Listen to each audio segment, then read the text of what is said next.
What's going on, guys? Welcome back to the YouTube channel. We just got over here to the shop. I'm at B&K Performance. It's now Monday, I think it is. So we got dig or die happening in 4 days. So we got some work we got to do to this car. We were first round ducks last time when we were at Wilkesboro. We still had fun. It was a great time. But we can't be a first round duck at dig or die. We want to go rounds and, potentially get into money, potentially win it. So we're going to make some changes to the car today. I wanted to get some changes made at Wilkesboro, but I failed. And so since I wasn't able to get those changes made, I'm going to do it today. And so hopefully we'll be ready to make some passes. Let me show you what we got going on. And don't forget to head over to turbojohnracing.com to grab yourself some merchandise. So one of the things that we did not have when we were at Wilkesboro, we were trying to run it without any weight on the back. And, my thought process was I'm going to change the instant center. Not going to have as much weight on the back of the car so the car can accelerate because it's going to be lighter. And it's still heavy, but it's going to be lighter than what it was. And we would be fine. And so I was not able to get the instant center changed because that's one of the things I'm going to work on today. The holes were ovaled out. I thought I would be fine when I put those on there, but clearly doublers are needed when you're trying to go super fast. Now, what I'm trying to do with the no prep stuff, I'm not trying to go 120, 110, 109, 60 foot. So doublers are probably not necessary, but all the times over the last couple of years where I was running it pretty hard, that's what bent these things up. We're going to drill the holes out back so my 1/2-inch bolts can go through there, and we're going to just change the instant center. I'm going to try to make it a little bit longer and a little bit higher. We'll see what happens. I don't know if it's going to be good or bad. And if we got time, we might change the tires. I got a set of new Hoosiers I'm going to put on, but that may not happen tonight. If not, that may end up happening at the track.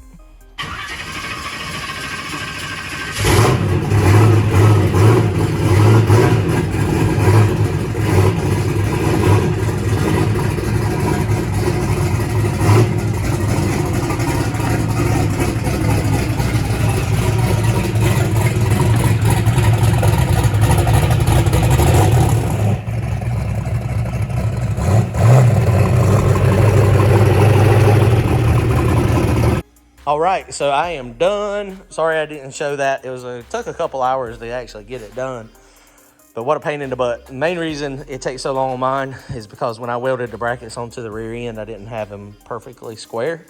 And so with them not being perfectly square, when I move the bars, it kind of changes things a little bit. So basically what I have to do is just reset. I have to reset everything. In a hurry when I put this thing together, and it was never meant to go as fast as it was going. So, it is what it is. Instant center was just a tad over 100% before, but it was kind of short. And so I wanted to try it a little bit longer.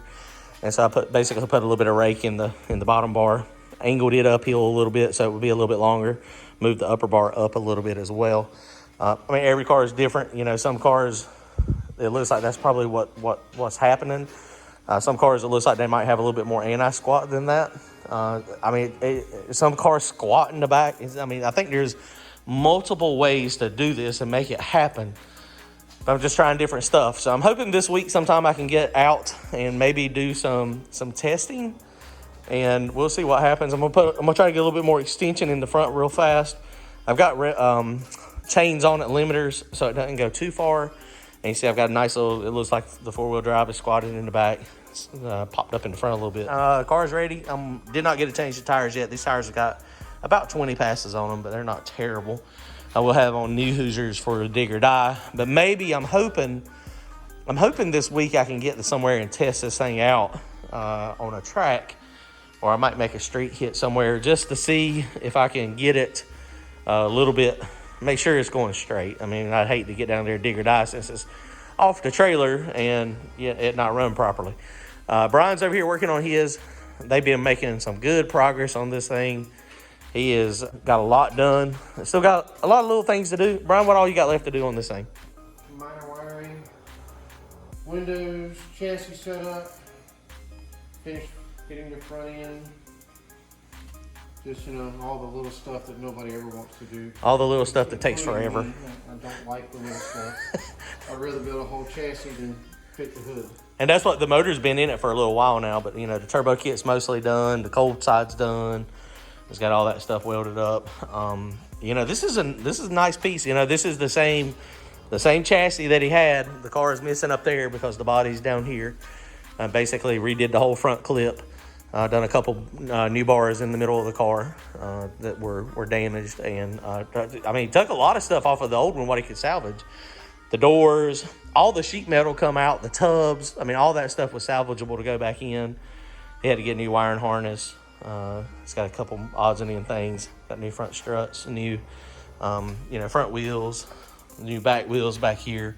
And this is, he changed the rear end too. He got a different rear end. And so he was able to get these wheels. So he's going to be able to run big tire and small tire. Right now, that's a small tire on there. It's a 28, or is that a 29 and a half? That one's a 29. So that's a 29, 10.5W. And so there's plenty of room though. Non-W. Oh, that's a non-W. And those are for sale. They're brand new. Still got stickers. Oh, so it's a 29 and a half non-W that is for sale. How much you want for them? $300. So $300, because you can't run that tire anywhere around here. I mean, around here now everybody is 28. I bought 28 are big tires. Tires came on. Right. So this is coming along nice, dude. Those great big tires that I tried to put on mine, those are the ones that they'll fit on here. So he got the rear end, so he can do big tire or small tire. So some of these classes where you can run any chassis, the only thing that matters is the tire. He'll probably hop in some small tire with this thing. And then if, like dig or die or some of those classes that say you got to have a full-blown, streetish car as far as a firewall and a floor, he'll slap big tires on it. This is the wing off of the silver car too. He's just got to rebuild this one side here. I'm digging the fastback. I think it's... It looks a lot better than a coupe. I like it. I like the coupe too, but I mean, that looks pretty doggone good with that wing. The only thing that hurts is I've had this car almost 30 years. Yeah, you've had it for a long time. I'm only didn't have it. No, this one, back when I first met Brian, he was, 10, 12 years ago now, 13 years, 14, a long time ago.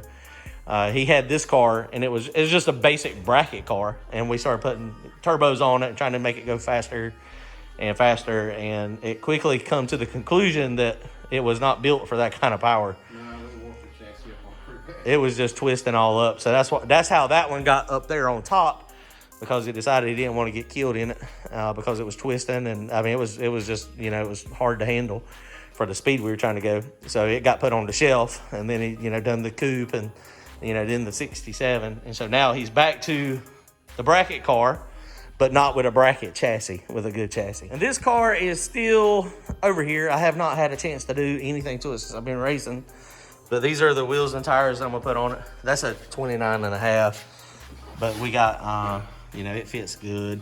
I had to do sheet metal back here. Basically the back of the car is done. I still haven't attached the body any at all. I was looking at it the other night. That subframe connector is in over there.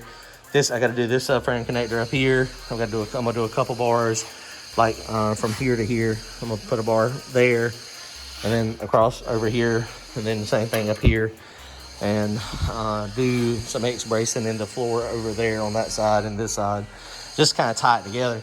And then I'm gonna try to, honestly, dig or die, maybe the last race for this one over here. Weekend after that, we're not going to be able to race, and I may go ahead and start trying to get that one. Maybe the whole month of April.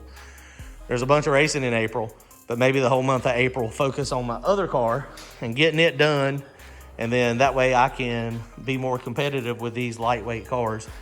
So that's the game plan. All right, guys, Carolina squat is in effect. We were able to get the travel. So the front wheels, they're kind of cambered in a little bit. The new car, I've come up with a way I can make that not happen. But this old car, this may be the last race. So I think it'll be fine for one race with them kind of cambered in, the tire is straight, forward. So the toe end is correct. That's about 6 inches of travel. That is a lot of travel. It does. It looks like the Carolina squat. Now, the question is, I don't have double adjustable shocks. I've only got these strange 10 ways. See, that's the good thing about this hole in the fender that everybody complains about. You can just kind of stick your head in there and see. I've only got these strange 10 ways. So these things, I've got them on 8 clicks. It come up pretty hard and fast at Wilkesboro this weekend. But dig or dive, we'll see if it does the same or not. I don't know if it will or not. So hopefully I can get a test pass somewhere with this thing before dig or die. Carolina squat in effect. Question is 6 inches enough? All right, guys, we will see y'all at Dig or Die. If y'all are planning on coming, make sure you stop by the trailer. If you're not planning on coming, y'all need to come hang out. It's going to be a great time. Dig or Die, Rockingham. Friday night is Big Tire, and Saturday is Small Tire. Later, guys.